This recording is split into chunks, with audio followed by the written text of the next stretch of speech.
السلام علیکم، کیسے ہیں آپ سب؟ میری دعا ہے کہ آپ جہاں رہیں خوش و آباد رہیں۔ اللہ آپ کو اپنے سوا کسی اور کا محتاج نہ بنائے۔ آج کی کہانی کا نام ہے بھوک۔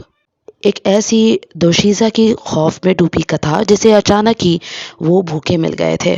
آئیے سنتے ہیں۔ اس وقت رات کے تقریباً 12 بج رہے تھے اور وہ بڑے انہماک سے اکنامکس کی کتاب پڑھنے میں مصروف تھی۔ کل اسی سبجیکٹ کا پیپر تھا۔ حالانکہ اس کی اچھی خاصی تیاری تھی، لیکن نہ جانے کیوں پھر بھی دل کو اطمینان نہیں ہو رہا تھا۔ یہی سوچ کر ہولے جا رہی تھی کہ اگر کل کا پیپر بہت مشکل آیا تو کیا ہوگا۔